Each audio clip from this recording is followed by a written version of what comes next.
Ladies and gentlemen, welcome aboard the Wright Flyer. I'm Randy Wright, and I'll be your captain on this solo flight special edition of our state-of-the-art radio program.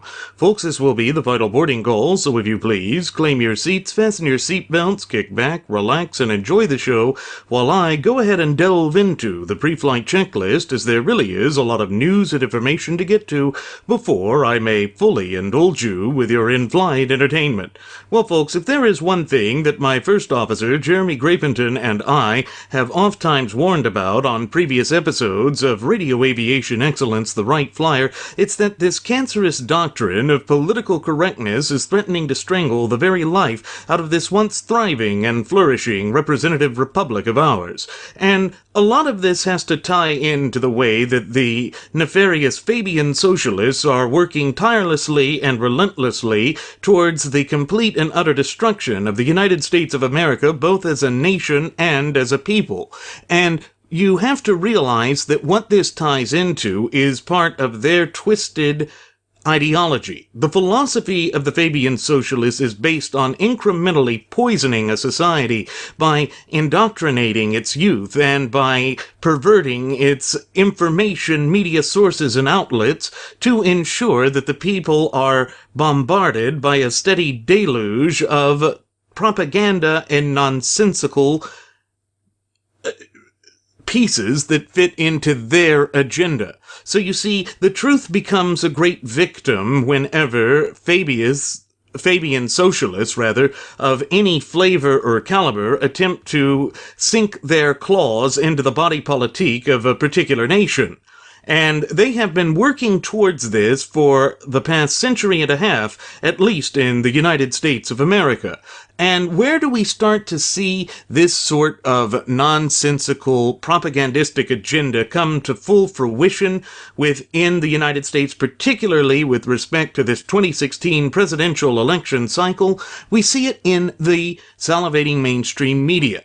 And the way that they have united this cancerous doctrine of political correctness with the New York businessman, billionaire, real estate tycoon, and all-around vulgarian, Donald J. Trump, also known as John Barron, also known as John Miller, is they've given him free airtime. And they said that this is because he either brings ratings or it's exciting to see the way that he delivers his twisted speeches or his twisted points, and no matter what, it cannot be wrong. And I know that we've repeated this on past episodes of Radio Aviation Excellence, the Wright Flyer, but it bears repeating again here. But it's not just in the presidential race that we see this.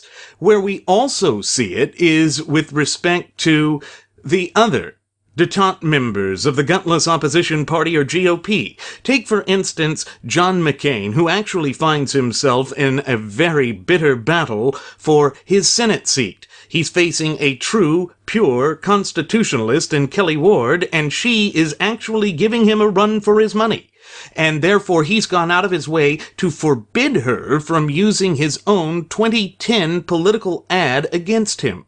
You see, this is the sort of intellectual disingenuousness that dominates the Fabian socialist types and their allies, which can be found in the detente wing of the gutless opposition party.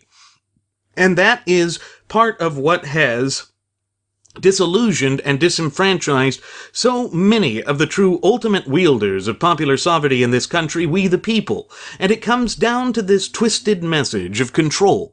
That's all it is, folks. That is all they care about. It is about control. They want to control every facet of our daily lives. This is why Alex de Tocqueville referred to any form of socialism as a form of New Age feudalism, because they want to control the facets of our daily lives.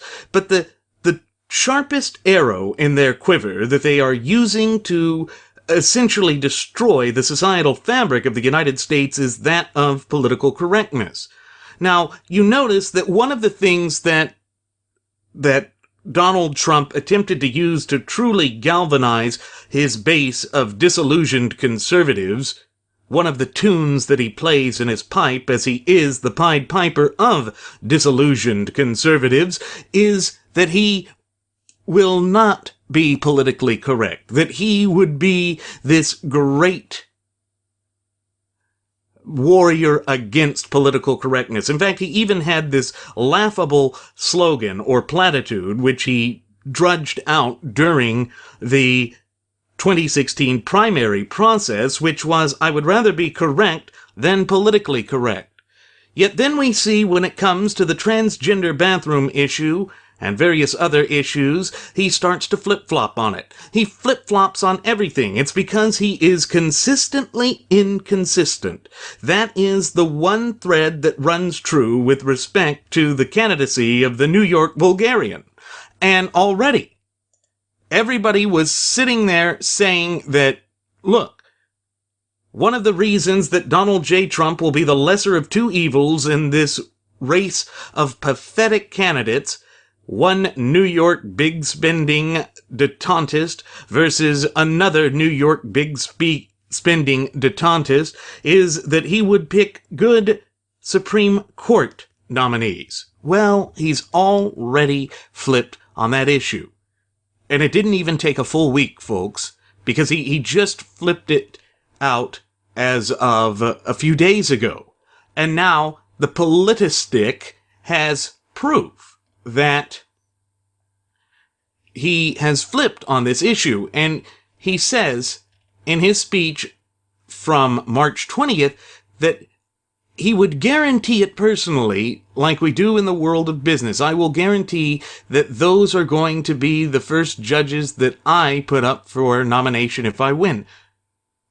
Now, he says, we are going to choose from most likely from this list. But at a minimum, we will keep people within this general realm, is what he said in May 18th as opposed to what he had said in March 20th. You notice there are slight changes in the language, and those changes are very important. I know it seems maybe I'm being a stickler for words here, but remember that one of the things that we've warned you about since our first episode aired back on September 11th of 2015 is that those who are dedicated to the absolute destruction of this once thriving and flourishing representative republic of ours play a dark and twisted game of semantics, and the New York Vulgarian is no exception to this general rule.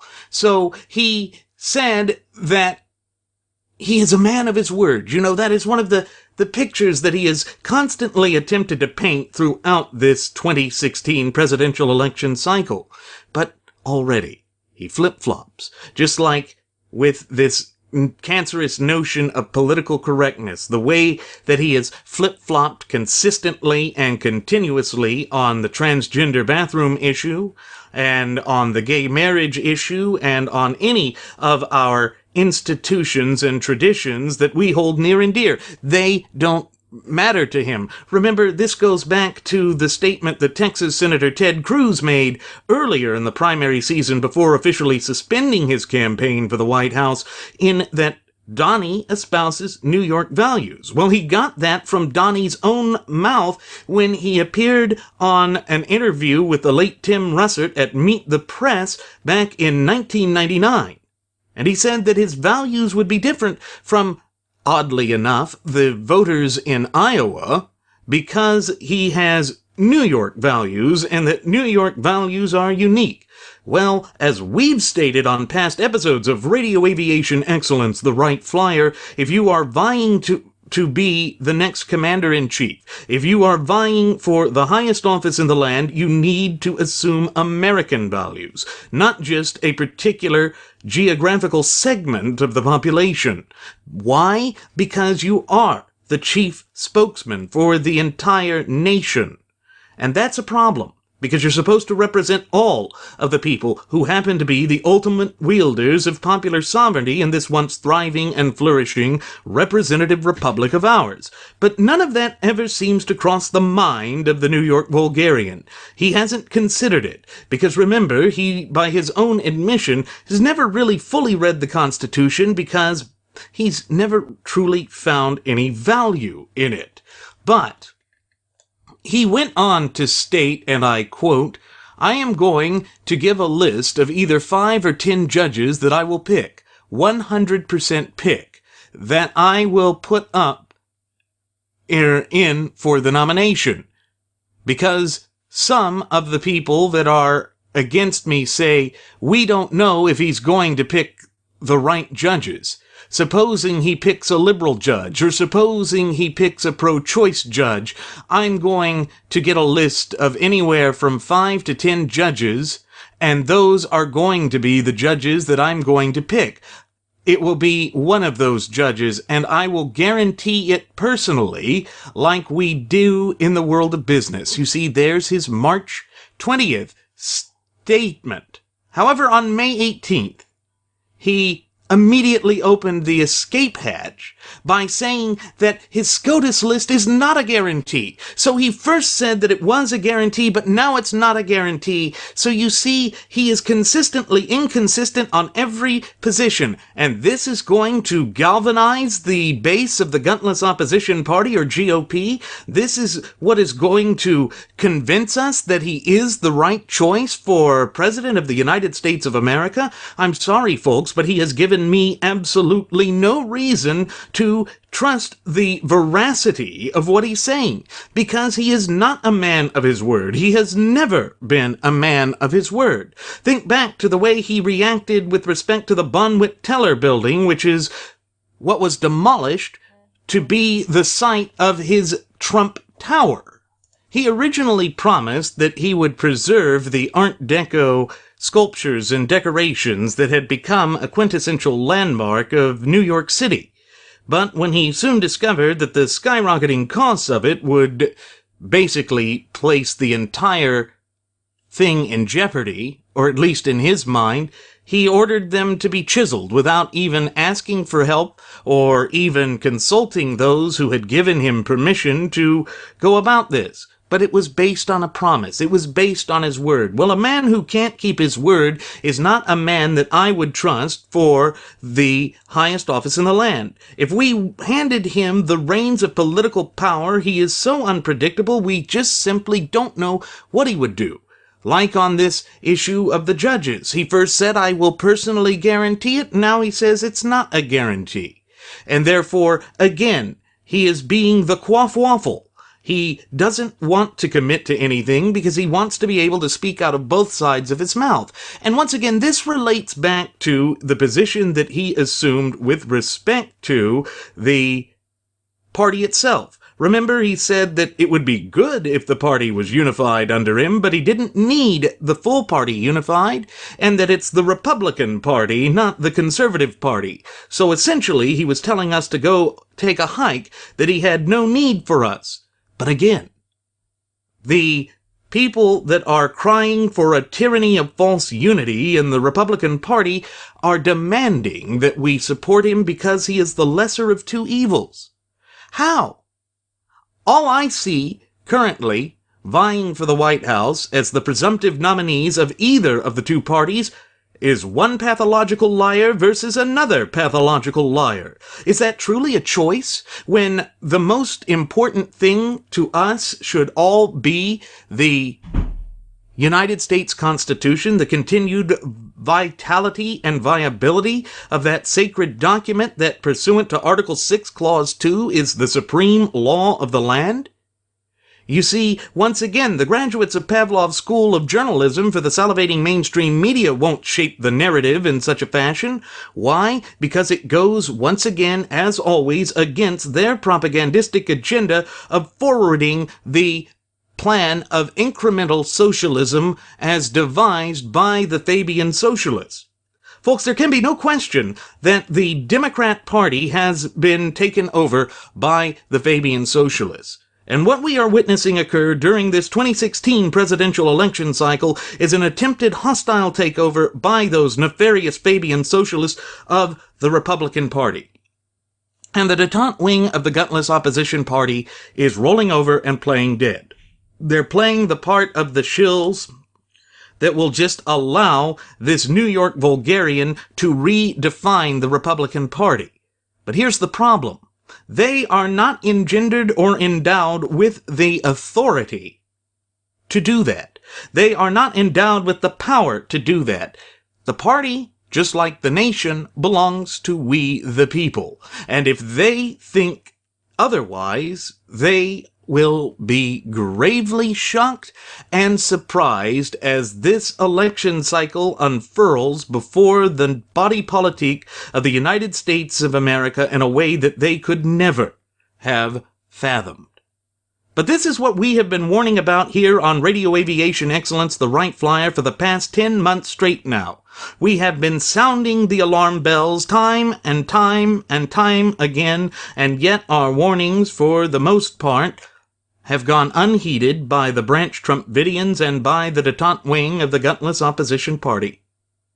This is a power struggle for the hearts, souls, and minds of this once thriving and flourishing representative republic of ours. And folks, there really is no other way to cut it. There is no other way to present it. We can't sugarcoat it or candy coat it, because the truth always has a way of shining through as a guiding light and beacon.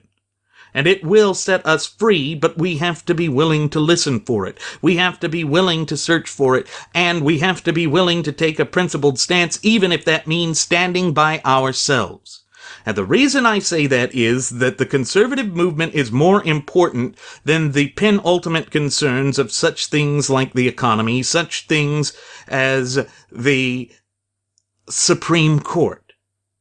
If we lose our morality, and if we lose our foresight, and our liberties, and our rights, then we are left with truly, absolutely nothing. And that is something that is unacceptable. It's something we cannot and will not and must not accept. So you see, folks, the onus falls again squarely on our shoulders to take the principled stance that we vowed to take, and that is why I tell the hashtag #NeverTrump movement not to lose heart, to remain ever vigilant and committed to this principled stance that we are taking shoulder to shoulder together. And the reason we do this is because of our shared love of freedom and of our country and of its people. We are dedicated to the foundational image that our founding fathers drew up over 230 years ago at the foundation of our country. And that is something which is noble and honorable. I don't care what the graduates of Pavlov's School of Journalism for the salivating mainstream media, or Rush Limbaugh, or Sean Hannity, or Michael Weiner Savage, or little orphan Annie Yap Yap Toto, or any of the others say. The purpose of our Constitution being based on the natural law tenets that underpin the entire Constitution and representative Republican form of government of ours is timeless by nature. And the fact that they wish to turn their backs on it and that they wish to abandon their principles and to be sellouts is just a sign that they would also be willing to embrace political correctness, because they are basically genuflecting to do whatever is necessary to defend the quaff-waffling positions of their so-called fearless leader. But that is not who we are, and that is not what our nation and our people adhere to. It goes against everything that we hold near and dear in the United States of America, but it's as though we have lost sight through the incessant, deliberate, and unyielding attacks by the Fabian socialists against the body politic of the United States and our national culture, heritage, history, and national identity have all been besmirched, belittled, besmeared, and attacked. We have forgotten what true American exceptionalism is all about, and that has driven a wedge between us and hopelessly divided us. And in fact, I think that has been the plan of Donald Trump all along. Now, I know that I've reiterated this on past episodes before, folks, but it is important. It speaks to the heart of the matter that is plaguing not only our political party right now, but our nation in general. For you see, we have divorced ourselves and distanced ourselves so far from the true foundational documents of this once thriving and flourishing representative republic of ours that it is becoming very difficult to even properly identify what our nation is about anymore. Do we even know what the greater good of the United States of America is at this point in time? Or has that been so wholly pushed to the wayside that we have been blinded, and that we're groping around in the dark trying to rediscover ourselves? Is that where we are as a nation and a people? Because if that is where we are as a nation and a people, it makes me wonder how we will ever come back from it.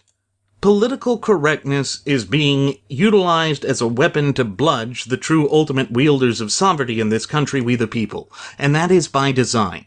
That is what the Cloward-Priven principle was all about. That is what all of these twisted machinations by the Barack Hussein Obama regime has been about.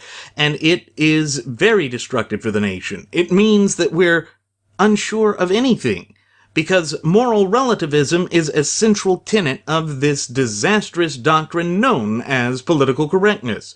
It is designed to make us think that there is no true right or wrong. And when this sort of festering cancer metastasizes in the body politic of the once most open, honest, free, and thriving society that humanity has ever created, that of the United States of America, we see that the forces of tyranny, despotism, and oppression are beginning to sink their clutches into the hearts, souls, and minds of the American people. All of a sudden, the American people are not looking within themselves or to Providence itself to give them the guidance necessary to take the steps to be self-responsible, self-accountable, and ultimately, thereby, self-determinant. Instead, they're turning to the government for solutions. They think the government will provide them the answer and the solutions to all of the problems that currently face them, when in fact nothing could be further from the truth. And we need to get back to sanity in this country. We need to get back to the truth, because it is the truth that will remove these chains and shackles of governmental tyranny, bondage, and servitude. But again, the graduates of Pavlov's School of Journalism for the salivating mainstream media, the historical revisionists that are indoctrinating the up-and-coming generations, and if we're not careful, those generations which have yet to be born, and in unison with both the Fabian socialist-controlled Democrat Party and the shifting attitudes of the detente wing of the gutless opposition party, they are all working in tandem to strip us of our true popular sovereignty, of our fundamental and inalienable rights which were endowed to us by our Creator, the God of nature. Now, why would they do that unless it was all a power play? It's all about power. And make no mistake about it, folks, that's what Donald Trump, the New York vulgarian, is all about as well. It is all a power trip, all an ego trip, all to further the Fabian socialist agenda that he has adhered to for the vast majority of his adult life. And to say otherwise is to ignore the clear and overbearing weight of the evidence that has come to the surface, just like the way that he has flip-flopped already on the Supreme Court issue. We knew he would. Folks, if we really cared about the Supreme Court, what we would have done is, supported the man who has the best understanding of it, Texas Senator Ted Cruz. But that would be a digression from this topic of political correctness that has pulled the political wool over the eyes of the true ultimate wielders of sovereignty, we the people. But it hasn't done it to all. Certainly the principled stance of people like Senator Ben Sasse and Senator Cruz, as well as Senator Lee of Utah, all of this ties in to it. All of this shows that those are the type of leaders that we need to galvanize behind. We need to recommit ourselves to the principled stance of constitutional conservatism before they are capable of eradicating it. But we have seen the sense of defeatism that has been espoused by many, particularly those who are wanting us to submit to the tyranny of a false unity, because what they're saying is that conservatism is committing suicide by refusing to join the ranks of a movement that is the antithesis of constitutional conservatism. Why would we want to tie ourselves into something that satisfies all of the two-dimensional caricatures and stereotypes that the left uses in an attempt to pigeonhole the right in this nation? Why would we surrender ourselves to something that might irreparably damage the body politic of the United States and our fundamental and inalienable rights? That, I think, would be the true act of political suicide. That would be hammering down the death knell into what it is to be a true conservative, to be committed to the natural law tenets that underpin our Constitution and thereby our representative Republican form of government as well. You see, folks, these truths are self-evident. We cannot escape them. We cannot sweep them under the rug. We cannot close our eyes to them and become willfully blind to them, because they are there and they will continue to prick us again and again and again until we finally wake up. But at that point, will it be too late? That is the nagging question that looms in the hearts, souls, and minds of the conservative movement that has joined ranks with the hashtag Never Trump movement. We are the ones that are dedicated to the continuing vitality, viability, and veracity of true constitutional principles, because that is the only thing that truly unifies us as a nation and as a people.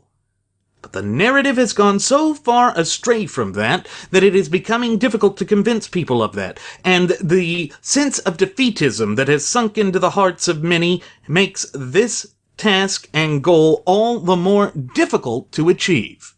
It is this sort of thing that we have to keep in mind, and by keeping it in mind, we serve to keep the vitality of this nation alive. But again, the fight has been made exceedingly difficult, and that's thanks in no small part to the bizarre ascendancy of the New York billionaire, businessman, real estate tycoon, and all-around vulgarian, Donald J. Trump.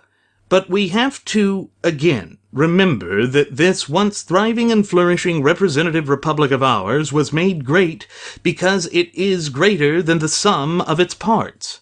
That is the true natural law tendencies that have been a quintessential part of American exceptionalism since the foundation of America over 230 years ago. That is why we here at Radio Aviation Excellence, the Wright Flyer, continue to speak into these microphones to bring you this information, so that you can then empower yourself by fostering a fluent and working knowledge and understanding of our shared United States Constitution, as well as the fundamental and inalienable rights that have been endowed to you by your Creator, meaning that no legitimate, rightful, earthly authority can take those rights away without the due process under the law.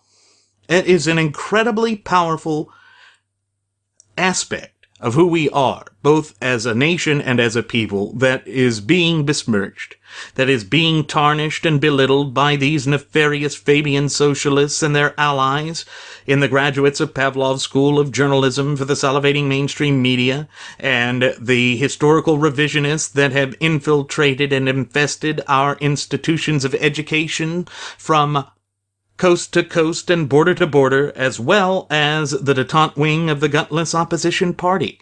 They are all colluding and collaborating and working towards this greater conspiracy of disenfranchising the true ultimate wielders of popular sovereignty in this country. They're working against you, the people. Well, it is high past time that we here in the United States of America come together in solidarity and unity and reject these messages, that we destroy this cancerous doctrine known as political correctness, because it does not speak for us, it does not represent us, it does not reflect the true values that rest in the hearts, souls, and minds of the true ultimate wielders of popular sovereignty. This is the self-evident truth that we proclaim, that we will never back down from, and that we will do everything within our power to protect, because it is that important. It is that quintessential part of our nature that they cannot snuff, that they will never be able to silence or destroy. Why? Because it is the quintessential part of who we are. And we are dedicated to preserving that for posterity as our founding fathers called upon us to be so. That is something we will never back down from. We vow to you, as I speak into this microphone, to always stand up for those fundamental and tenets and principles that are a quintessential part of our nature, that are an inseparable part of our heritage, spirit, and above all, national identity here in the United States of America. Folks, there's another disastrous and dangerous aspect of this poisonous doctrine of political correctness that we need to keep in mind. And this most recent part is targeting the fundamental and inalienable right to keep and hold property. That was always, back to the foundation of this country over 230 years ago, a quintessential aspect of our natural law tenets. And not just our natural law tenets, but the fundamental and inalienable rights that have been endowed to us by our Creator, the God of nature. You see, in the Declaration of Independence, Thomas Jefferson mentioned that we hold these truths to be self-evident, that all men are endowed with certain fundamental and unalienable rights, and that chief among those were life, liberty, and the pursuit of happiness. Well, the pursuit of happiness comes from the English philosopher John Locke's doctrines of property, the right to own property. That is a quintessential part of the American caliber of spirit. And we see now that the Department of Housing and Urban Development is going forth with a twisted Fabian socialist agenda foisted upon the American people by the Barack Hussein Obama regime. They are intentionally attempting to build Section 8 housing in thriving middle-class neighborhoods, all on the cancerous doctrine of political correctness. They're saying that these communities are not diverse enough, and part of the reason that they're really doing it is that it's to forward their left-wing agenda. You see, they want to include these Section 8 housing developments within areas where left-wing ideology has started to wither on the vine.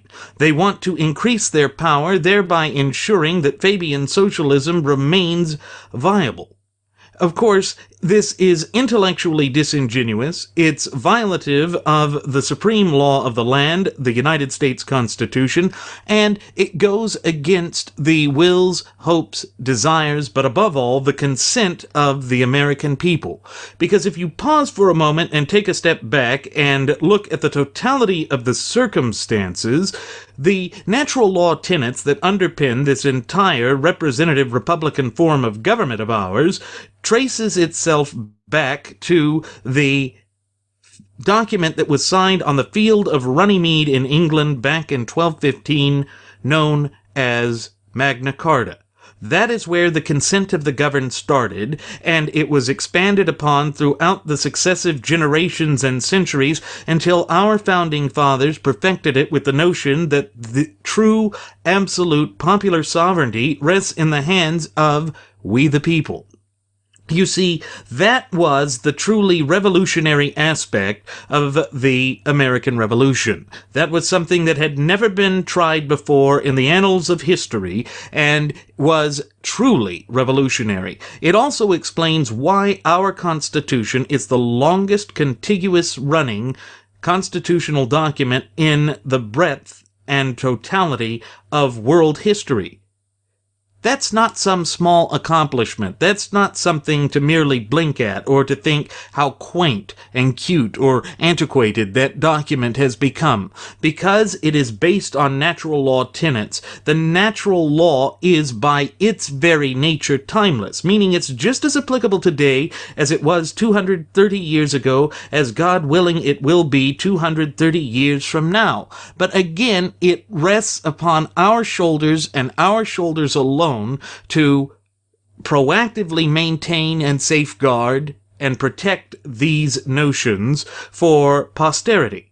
That is what our founding fathers charged us to do. And therefore, when you see such things as these pushes by HUD, which is in and of itself an unconstitutional bureaucracy, you see that it is part of this concerted effort by the Fabian socialists to tear this nation apart at the seams. This is what we have been warning about on past episodes of Radio Aviation Excellence, the Wright Flyer, and it's what we will continue to warn about because it speaks directly to your sovereign rights. Again, it all ties into the notion that the Fabian socialists are working tirelessly and relentlessly to deprive us illicitly of our fundamental and inalienable rights. That speaks volumes about what it is that they are seeking to achieve. And the other problem that arises in this battle that is occurring for our fundamental and inalienable right to keep and hold property is that Senator Lee of Utah has proposed an amendment to a bill to ensure that the Obama administration can no longer continue with this extra-constitutional power grab. But we see that the detente wing of the gutless opposition party, particularly in this case supposed Senate Majority Leader Mitch the Turtle McConnell, is doing his power to ensure that Lee's amendment is defeated. Why? Because he is purporting a toothless amendment written by the detentist Susan Collins of Maine. They want to roll over, to collaborate, to capitulate with the Democrat Party again. And this is something that Mark Levin has pointed to. It's something that National Review has pointed to. And again, it fully demonstrates why the conservative movement must continue to fight, even though it seems the deck is stacked against us. There is far too much on the line here, folks. They are threatening to sacrifice far too many of our God-given rights in order to perpetuate this Fabian socialist dystopia that has no place in an open and honest society like that of the United States of America. Again, we have to stop looking for some messianic figure to save us. This duty, obligation, and above all responsibility falls on our shoulders and our shoulders alone. So again, we must coalesce together in solidarity and unity to put an ultimate end to these nefarious attempts to deprive us of our liberties. So why ultimately are they doing this? Well, as I mentioned at the opening of this segment, they are doing this to coalesce and to concentrate and to expand the power of Fabian socialism. They know that it is losing power. Why? It's unpopular. It's depriving people of their largest investments. It is increasing the crime rates in the areas where these section housing developments are established, and it is wholly destroying the true tenets of federalism. And what do I mean when I say the true tenets of federalism? Well, remember that within this nation, we are based on the natural law, or the natural order of things. Government starts with the fundamental building block of society, and that is the nuclear family. Again, this would explain why we have seen this concerted effort against our institutions and traditions, such as the institution of traditional marriage, such as this transgender bathroom issue. It's all designed to destroy the natural law so that they can then rebuild society to fit their twisted Fabian socialist dystopia. Again, we must be ever vigilant, ever wary, ever willing to take whatever steps are necessary to preserve our fundamental and inalienable rights. Again, the graduates of Pavlov's School of Journalism for the salivating mainstream media have been complacent with this. Why? As always, it ties into their propagandistic agenda of forwarding the Fabian socialist agenda itself. They don't care about the rights of the American people. They don't care about the thriving, continuing vitality of this once flourishing representative republic of ours. They are in it for themselves. It's all about self-aggrandizement. And we see that that has become a theme that repeats itself over and over again in 2016, whether it be the 2016 presidential election cycle with the presumptive nomination of the New York vulgarian Donald J. Trump, also known as John Barron, also known as John Miller, or whether it be the continuing push to roll over and collaborate with the Barack Hussein Obama regime by the detente wing of the gutless opposition party, or GOP. We cannot give up. That is what they expect us to do. They are hoping that this election cycle and that all that is coming down the pike will demoralize us, will make us feel disillusioned, will make us feel as though our voice and our vote has no matter, when in fact nothing could be further from the truth. Again, this is why my first officer, Jeremy Grapenton, and I say that we must take a principled stance right here and right now. As I speak into this microphone, this is why we must reject any and all of those forces that would seek to deprive us of our fundamental and inalienable God-given rights. Because if we take that stance, it serves as a warning shot across the bow that we, the true ultimate wielders of popular sovereignty of this country, we, the people of the United States of America, will never surrender, will never give up, will never bow down, capitulate, or collaborate with these nefarious, destructive forces that are hell-bent on tearing this nation apart at the seams. We are in a battle for the survival of our nation. But we must realize that we will not find instant gratification in this battle. This is going to be a long, drawn-out, bloody affair. And we must be prepared to take whatever steps are necessary to ensure that a conscientious plan and a well-drafted plan are handed down to the next generations. Because even if we don't see this within our lifetime, we can take the principled step of planting the seeds for the next generation to ensure that they will have the opportunity to enjoy and to exercise their fundamental and inalienable rights which were endowed to them by their Creator. This, again, is exactly what our founding fathers tasked us to do. It is what we must do. It is a quintessential part of the American character, caliber of spirit, and everything that we hold near and dear. And don't think that this HUD effort will be the last of Barack Hussein Obama's attempts to trample upon our shared Constitution. Even though this is supposed to be his lame duck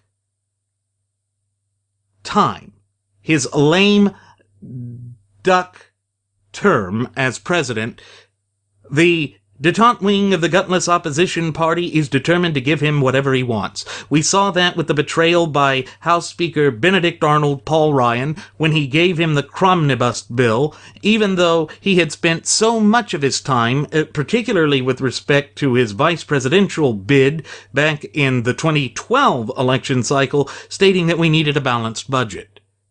But they gave up on that fight, just as they give up on every fight, just as they have been consistently inconsistent all throughout these disastrous 2 terms of the Barack Hussein Obama regime. And mark my words, folks, this is exactly what we would get under a Trump presidency if by some cruel twist of fate he managed to secure the election. Because the HMS Trumpertanic is about to strike a Quaffberg, and it is going to take on water, and the graduates of Pavlov's School of Journalism for the salivating mainstream media will pile on, and they will fire into it, speeding the sinking of this disastrous candidacy, and they will attempt to tar us with a broad brush, making it a stereotype that all of conservatism supports the unsupportable, supports his vulgarian ways, which will do irreparable harm to the conservative movement unless there is a clearly demonstrable effort against him.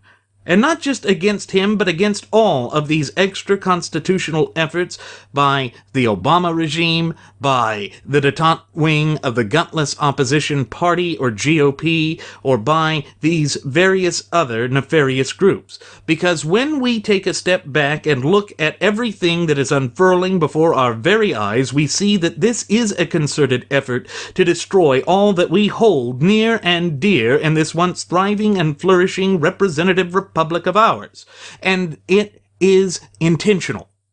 There can be no question that the Fabian socialists have intentionally poisoned this nation, that The bizarre ascendancy of the New York vulgarian has been done to intentionally drive a wedge between the base of the gutless opposition party, to further the fractures and fissures that are threatening to cleave us apart, leaving us hopelessly divided, thereby paving an easy path for Hillary Rotten Clinton to become the next commander-in-chief of the United States of America. This is the nightmare scenario that we have been warning you about here on Radio Aviation Excellence, the Wright Flyer, for these past 10 months straight. Ever since Donald J. Trump first officially threw his hat in the ring back in July of 2015, he has incessantly been working towards this goal. It's why he said it's not the Conservative Party, it's the Republican Party, and he essentially told us to go pound sand.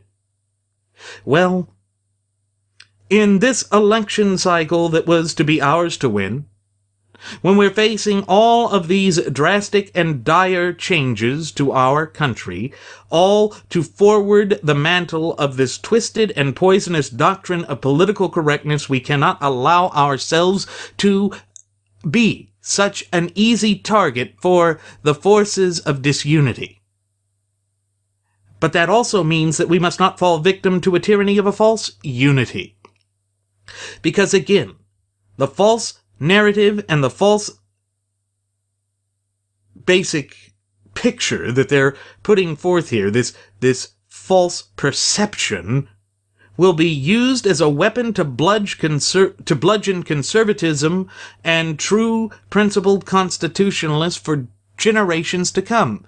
This is why I have warned on past episodes of Donald Trump being this era's not only P.T. Barnum, founder of the circus sideshow or freak show attractions, in which he said that there's a sucker born every minute.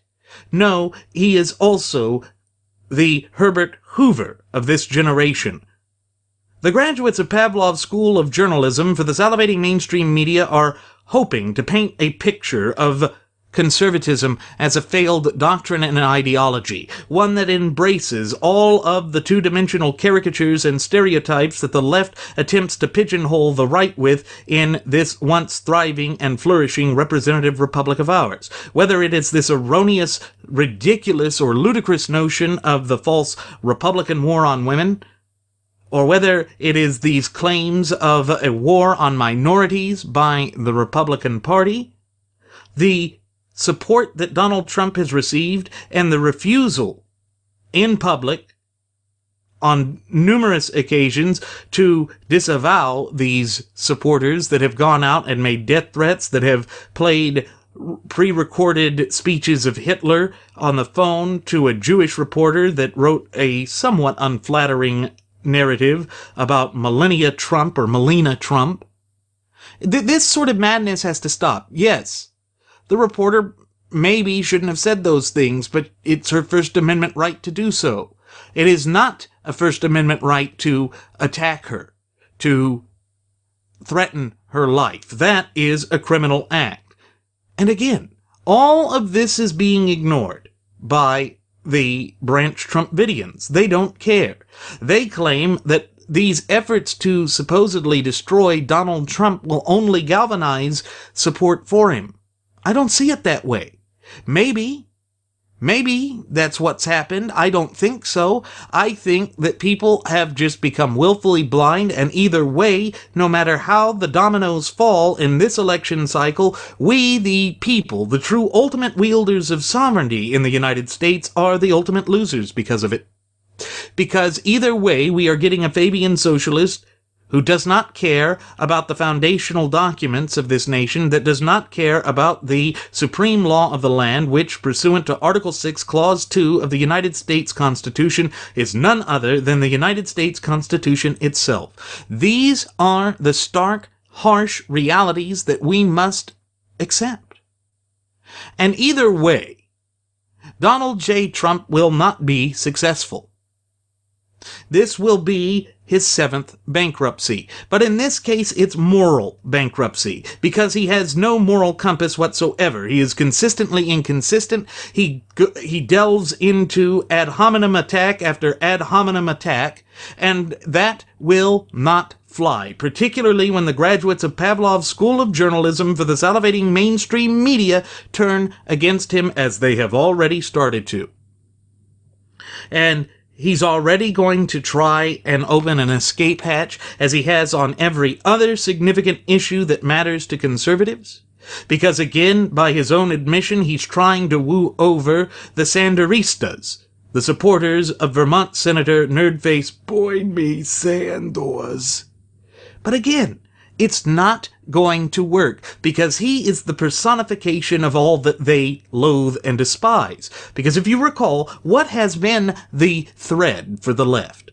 This idea that the 1%ers, the billionaires, are all about themselves, that they don't care about anyone else, and that they think they can buy everything and get away with anything.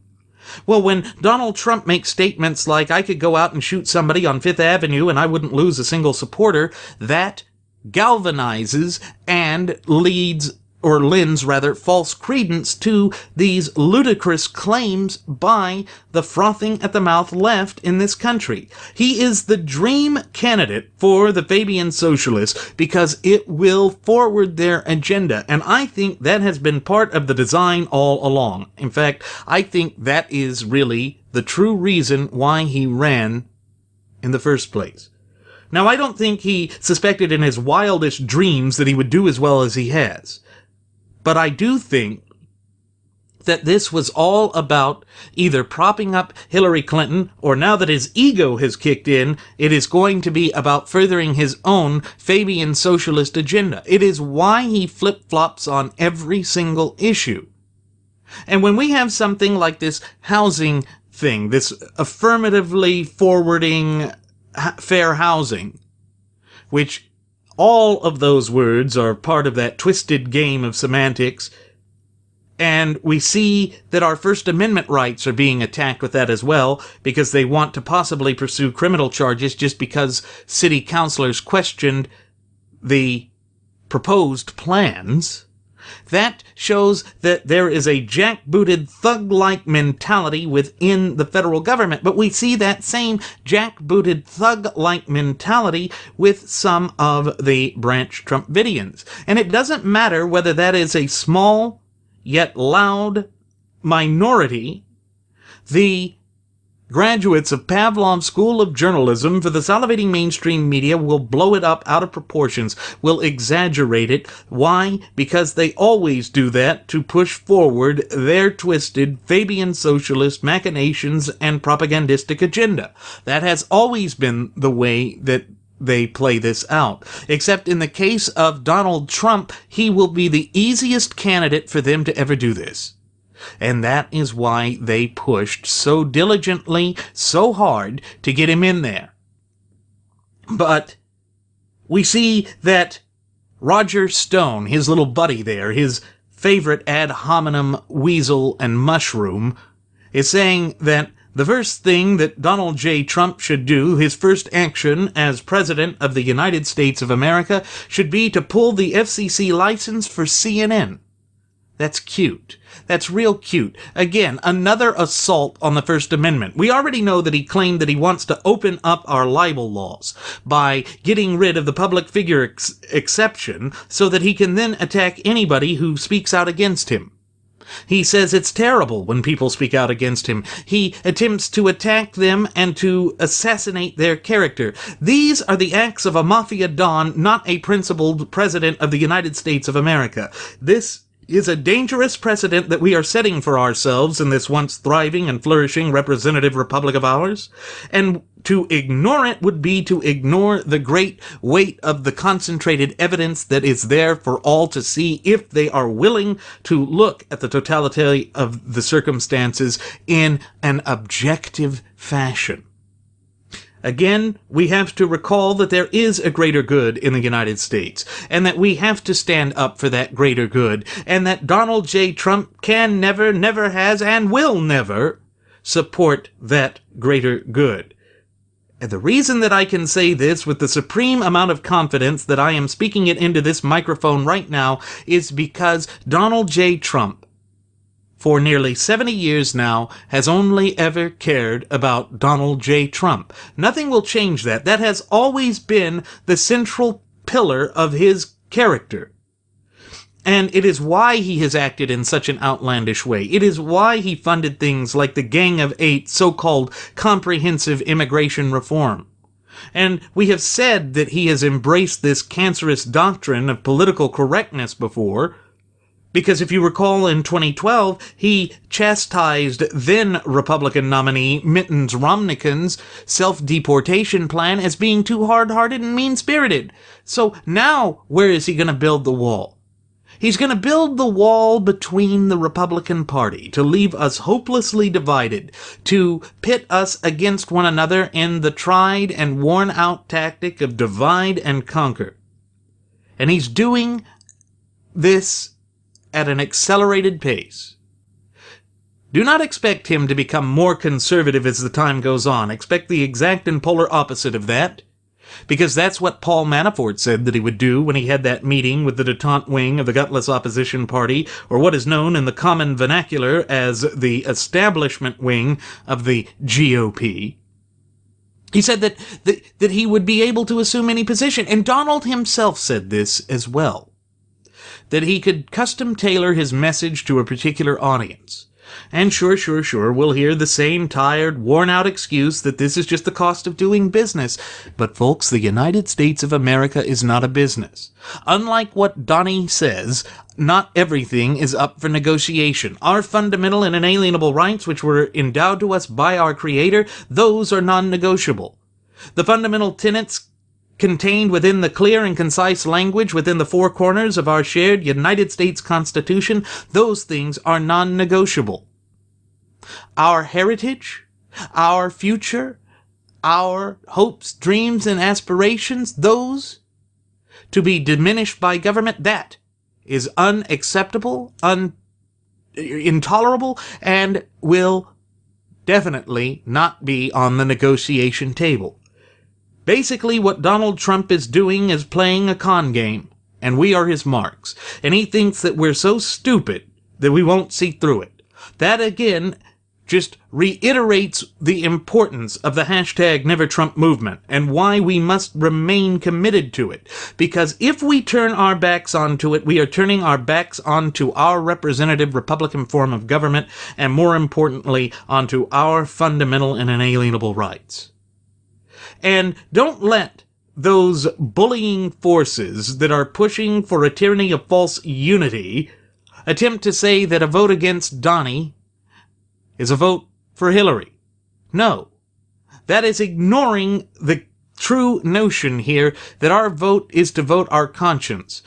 It is rather what John Quincy Adams said, and I'm paraphrasing here, but if you vote your conscience, even if you vote alone, you know you have not wasted your vote. And no, that is not different for this time around. In fact, I think it is more applicable now than it has ever been. But because it is based on natural law tenets, it will always be applicable, because the natural law tenets that underpin this representative republic of ours are, by their very nature, timeless. But again, this is not the narrative you will hear peddled by the graduates of Pavlov's School of Journalism for the salivating mainstream media, because it doesn't tie into their twisted Fabian socialist agenda.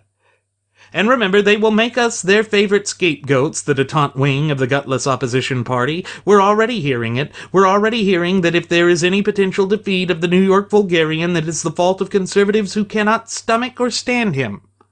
Well, poppycock.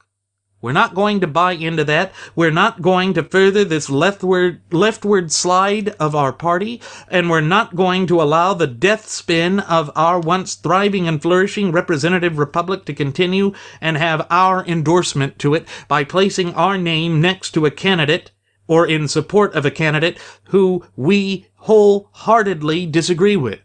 And remember, he said he didn't want our support, that he was going to infuse the Republican Party with new blood by the voters for a man who is a self-avowed democratic socialist. Is that really the future for the Republican Party? Because if that's the case, then the Republican Party deserves to die. There can be no question that if that is their goal, if that is what they are aiming to become, then they have no right to continue to exist. And that we will put a swift end to it, that we will euthanize the party. Why? Because the party has become a rabid dog, if that is the case. But I am not willing to just give up yet. I am ready to keep fighting, just as I am sure that you, our cherished listening passengers and audience members, are willing to keep fighting as well, because that is what our founding fathers would do.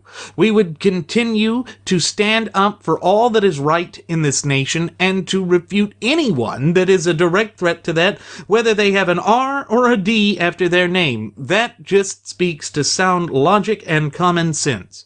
And to say that that's not conservatism is to ignore what conservatism is. Conservatism is to preserve the supreme law of the land, and that is the Constitution. And that means never lending credence, credibility, or support to anything that would destabilize that or attempt to ruin that. And if the Republican Party puts up a nominee, which it appears they have, that is wholeheartedly against all that we hold near and dear in this once thriving and flourishing representative republic, then we must holistically, completely, totally resist it. And that means not voting for it. Sorry, that's the way it works. That's the way that it must be if we are going to see this nation continue to be a viable, sovereign nation. Because it falls on our shoulders, and we must not take this responsibility lightly, folks. And that means combating the cancerous doctrine of political correctness, which Donnie has shown to be wholly incapable of doing, because he was just playing lip service to a particular audience by his own admission. That is unacceptable. Folks, this assault of the cancerous doctrine of political correctness is incessant. We see now that the Barack Hussein Obama regime has selected a transgender individual to be on a faith-based panel. Again, this is done to intentionally antagonize those of us that find a moral objection to this sort of thing. It's done to belittle and besmirch our deeply heartfelt beliefs, and that has been a hallmark of this entire regime.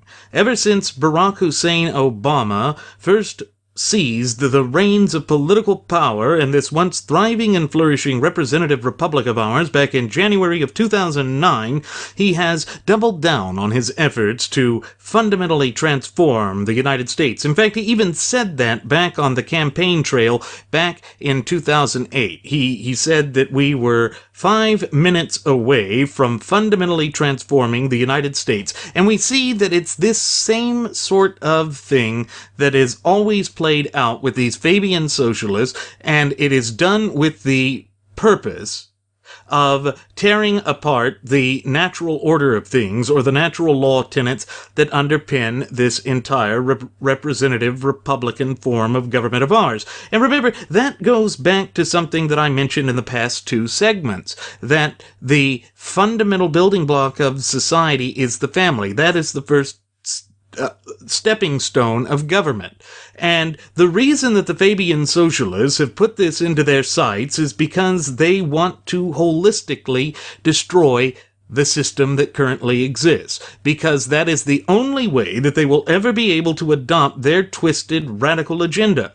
And the graduates of Pavlov's School of Journalism for the salivating mainstream media are completely dedicated to this, because it is an intrinsic part of their propagandistic agenda and goal.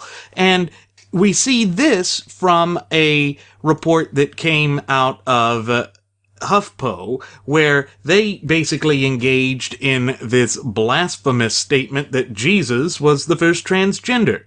Now, I don't ever remember that being in the Gospels. I don't remember that being a part of church doctrine. This is again trying to twist the Word of God for the purposes of moral relativism. But it doesn't work that way. That's not the way the real world works. Yet they want us to believe that, and this is a part of their incessant goose-stepping against our deeply held beliefs. They want to demoralize us and to disillusion us, to make us think that we are some minority that is out of touch and out of step with the rest of society, when in fact nothing could be further from the truth. It is at this point that we must come together, more now so than ever, to take a principled stance against them. And again, this is why they would want someone like Donald J. Trump to be the presumptive nominee of the gutless opposition party, or GOP. That way, they have someone who is at least tentatively an ally of theirs. Again, because he's so unpredictable. Again, because he can be bought off. That's the problem. He has no moral compass. He has never stood firm for anything that is of principle and value. And sure, the Trumpidians are going to try and point to his children and say they've done good and great things, but I don't care. Because that doesn't really reflect who he is. His children are his children. They're not him. They are not going to be commander-in-chief. He will be commander-in-chief. And then one of his spokespeople, Katarina Pearson, says we shouldn't worry about Trump having his finger on the nuclear button because somebody would stop him. Really? Really? That is the best they can come up with? That is supposed to encourage us to join this tyranny of a false unity? You see, this is incompetence at its worst, and it has come to the forefront and the epicenter time and time again. But nowhere has that been more perfectly clear than his quaff-waffling positions on the transgender bathroom issue. And again, this is another example of the Barack Hussein Obama regime violating the Constitution to attempt to force this onto the states. Again, the proper relationship between the federal government and the governments of the several states is in full threat. And it is all by design. It is all done on purpose because Barack Hussein Obama doesn't like to believe that there is any form of limitation on his power, and I think that's the exact same thing that we would get under a presidency of Donald J. Trump. Because if you recall, back in 2009, Trump reiterated time and again in front of the cameras of the graduates of Pavlov's School of Journalism for the salivating mainstream media that he thought Obama was doing a great job. And he also said that he was very friendly with Hillary and thought she was doing a great job as Secretary of State. Now, how can that be? How can this be a man we can trust when he was holding these positions not all that long ago? And when he was supporting people like the governor of Virginia, Terry McAuliffe, had given him a lot of money and was supporting him as recently as 2014. Folks, there is no steadfast history of conservatism with Donald Trump, and I don't care whether you try and say that that's just the cost of doing business in a hostile environment like New York. Virginia is not New York. Why was he supporting someone who was a tax cheat in Virginia? Well, it's because he himself has been a bit of a tax cheat, but he now wants to raise taxes. That's why he threw out his initial tax plan. Again, he stated more than once that once he became president, that he would become establishment. And so, again, that is going to play out as lying to the people, betraying his base supporters, and that will deprive them of any modicum of hope that they may have had left. And so that all plays out into this twisted goal of his, which has no place in an open and honest society like that of the United States of America. And again, this is what we have been warning about for these past 10 months straight. But at this point, our warnings have gone unheeded. The Branch Trumpidians are galvanized in their support for him, and the HMS Trumpertanic is headed directly for that quaffberg that will sink it. And it will be a disastrous spectacle to behold, one that will be gloriously cheered by the graduates of Pavlov's School of Journalism for the salivating mainstream media.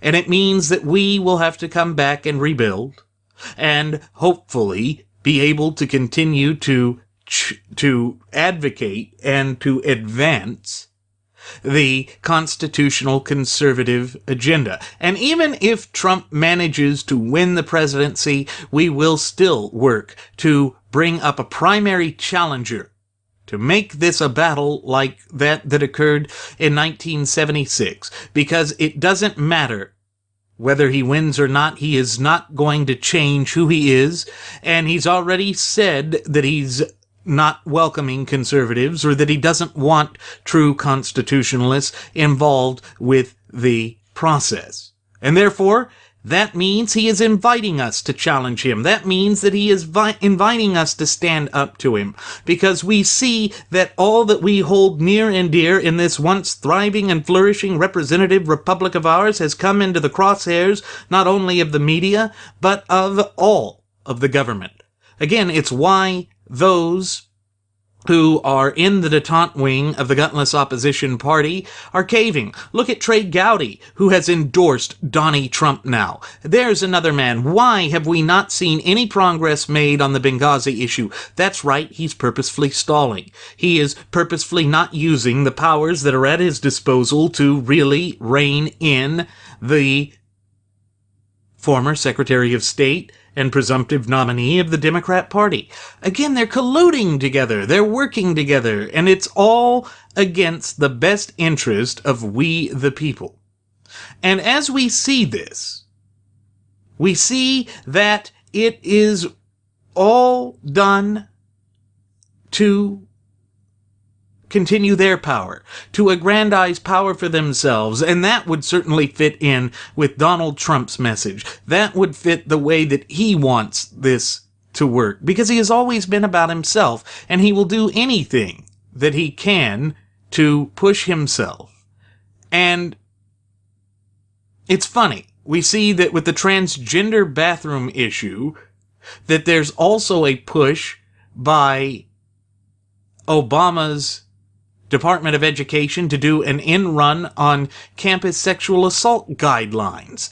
All of this is done to ensure that we are destabilized. And then we know that an Obama-connected group paid National Public Radio $100,000 to help push the disastrous nuclear arms deal that Obama orchestrated with Iran. All of this done against the American people, done without the consent of the American people. We see that these Fabian socialists don't care about anything other than their radical agenda, and that is what has placed this nation in this dangerous, untenable, and unsafe position that we find ourselves in today. We can't deny it. It's there, clear as day for us all to see, and I am not convinced, just as I am sure that many of our cherished listening passengers and audience members are not convinced as well, that Donald J. Trump is the answer to this. Donald Trump has done nothing to solidify our support, and therefore he has not earned our support. It's up to the candidate to earn our support, irrespective of what those who are pushing for a tyranny of false unity are claiming. If the candidate does not even attempt to win us, does not even attempt to convince us, then he is just inviting our continued resistance, and that is what we are going to do. Now, we see that Stuart Varney on Fox News with the downing of the Egyptian flight, he said that's good for Trump. Oh, fantastic. This sort of narrative is going to play out beautifully for the graduates of Pavlov's School of Journalism for the salivating mainstream media. They can then continue to push this false narrative that conservatism is a truly morally bankrupt position. It's a movement that is just horrific and is about trampling upon people and revels in death, when in fact nothing could be further from the truth. Again, these Trumper cheerleaders need to really be held accountable for what they are doing, because they are threatening the societal fiber and framework of this once thriving and flourishing representative republic of ours. The reason that we have the freedom of the press guaranteed by the First Amendment to the Bill of Rights, or the first 10 amendments to the United States Constitution, was that the press was supposed to be a watchdog against people like Donald Trump. But they're not vetting him, just as they didn't vet Barack Hussein Obama. They're just trying to continue this false narrative. They're trying to dupe the disillusioned conservatives, to double down on this narrative that Trump is the Pied Piper of disillusioned conservatives. And again, folks, this is why we here at Radio Aviation Excellence, the Wright Flyer, have been warning of these dire circumstances for the past 10 months straight. Because we saw this disastrous train wreck that the Trump train will be from the very beginning. But the Trumpers and the Trumpidians and the Trumpeteers, their shrill voice goes, "We don't care, yeah, but Trump, we love Trump." Why? Trump loves Pecker. We see that. We see how he's been disingenuous. We see that he doesn't mind using the media to attack people, but when the media comes out to say anything against him, oh, woe is me, henny penny, the sky is falling, we have to get rid of the public figure exception to our libel laws to chill free speech, or as Johnny Stone Jr.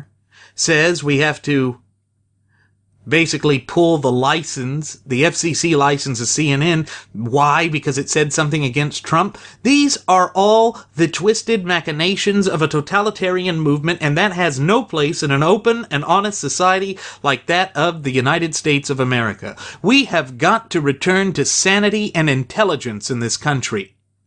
And that means we have to defeat both Hillary Clinton and Donald Trump. But what is the more immediate threat? As my first officer, Jeremy Grapington, has mentioned on past episodes of Radio Aviation Excellence, the Wright Flyer, you have to deal with the fire that's in your own ranks. You have to put out the most immediate danger, then you can turn your guns on the other threat.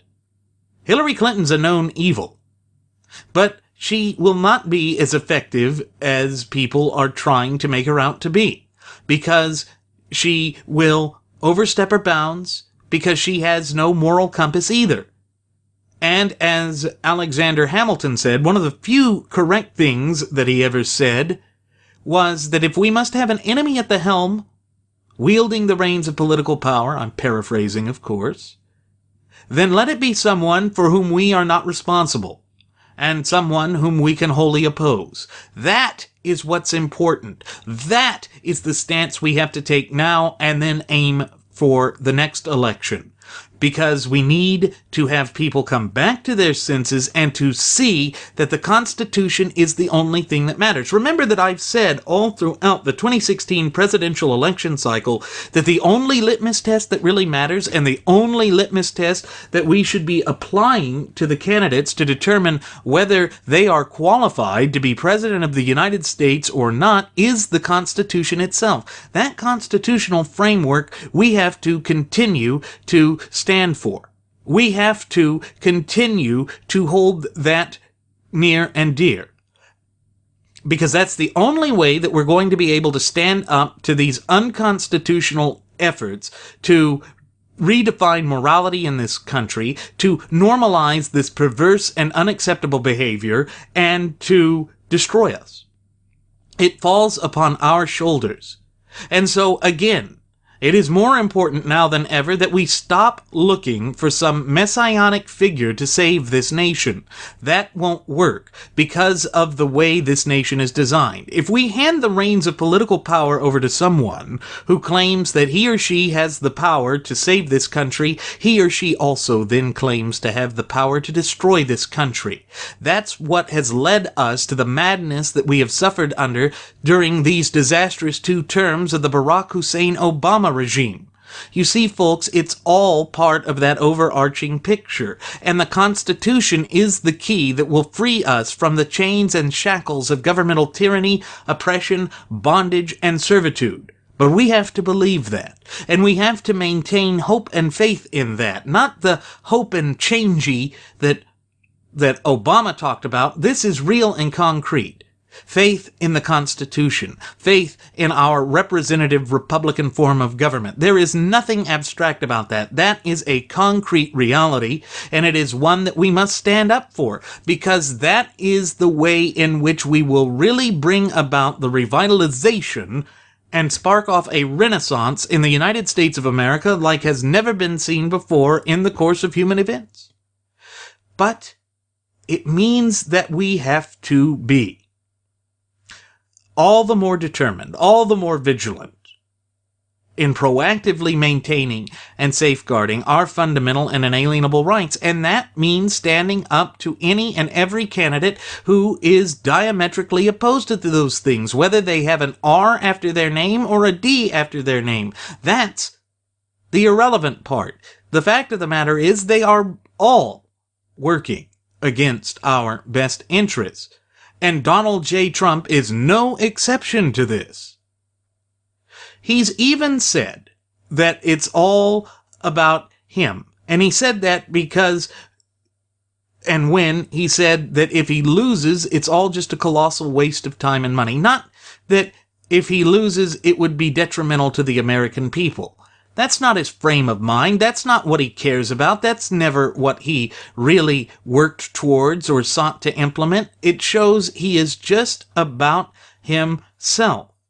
And what we also see is that the cancerous doctrine of political correctness has allowed for there to be yet another push to attack free speech with the Southern Cross battle flag, which arose, this entire battle against it arose during the summer of political correctness, which would have been last summer, after that tragic and senseless shooting occurred at the Emmanuel African Methodist Episcopal Church.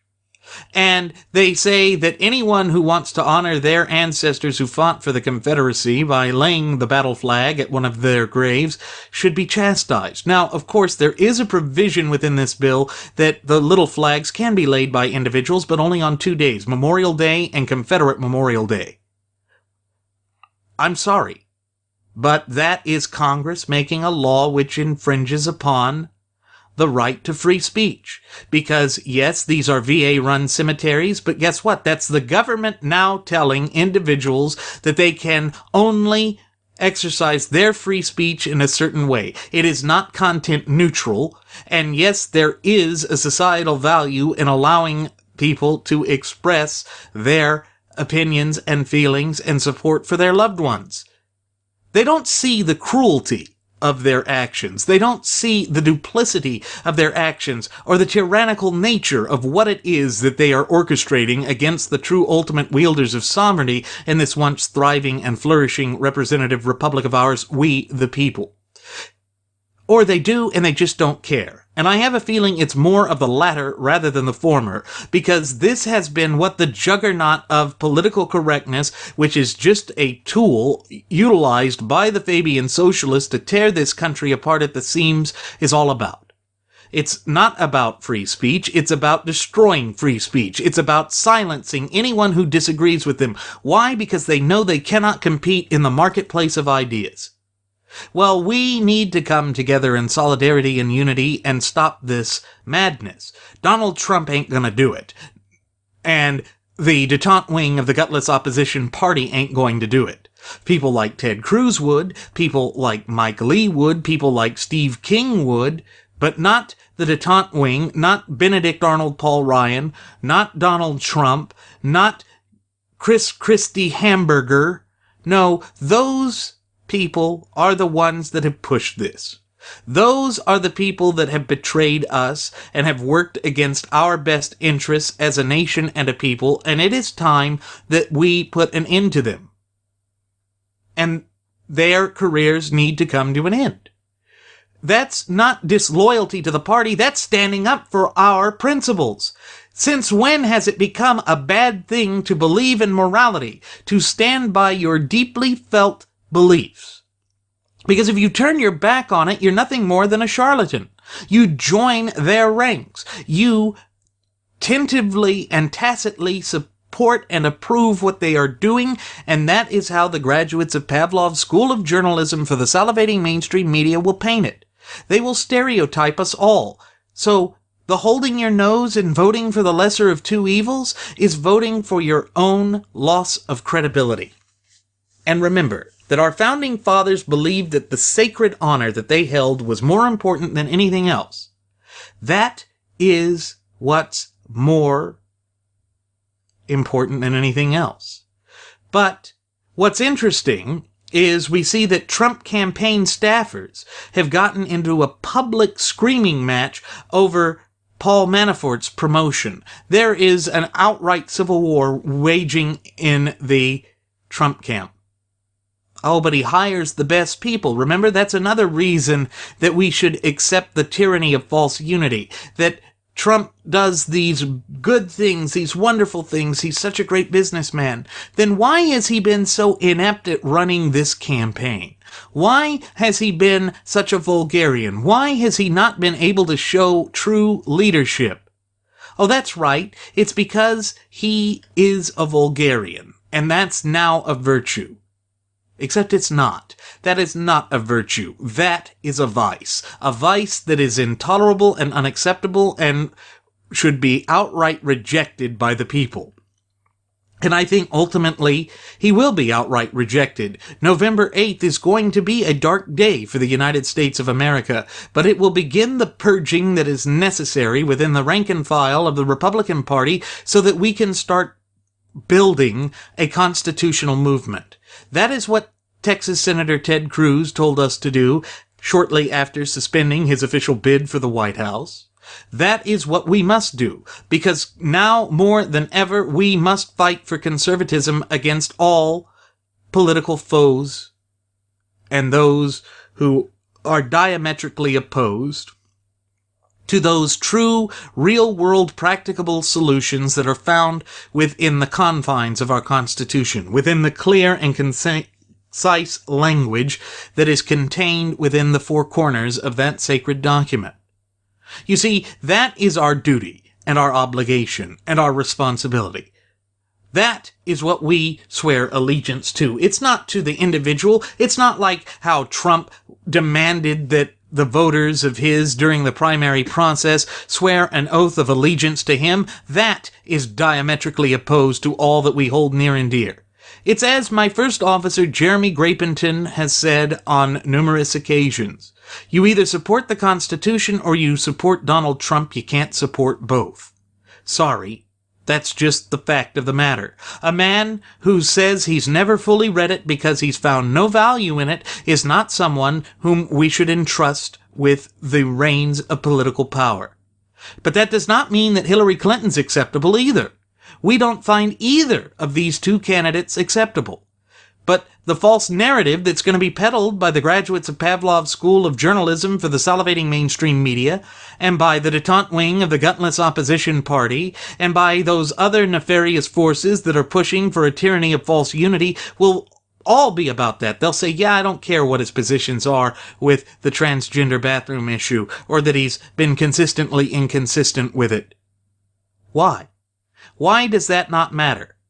When it matters with every other candidate, if any other candidate had said that, there would be hell to pay.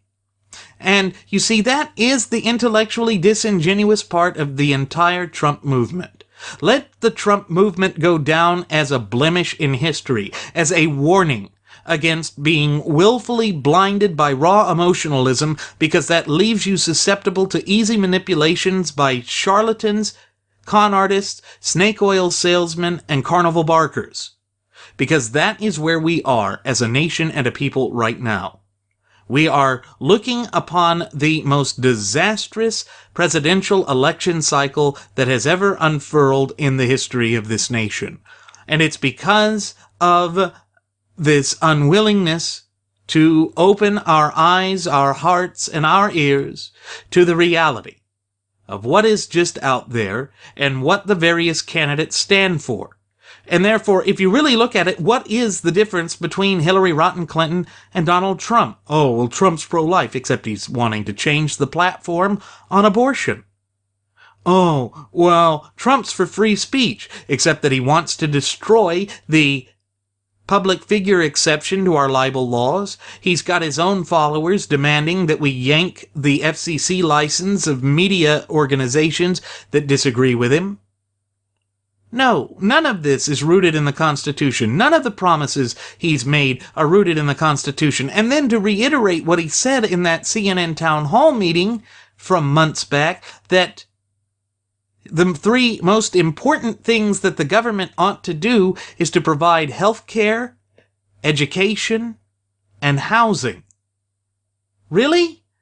Where do we find that other than in Article 9, Section Existent, Clause 0 in the Constitution? That's a line almost right out of Bernie Sanders' campaign.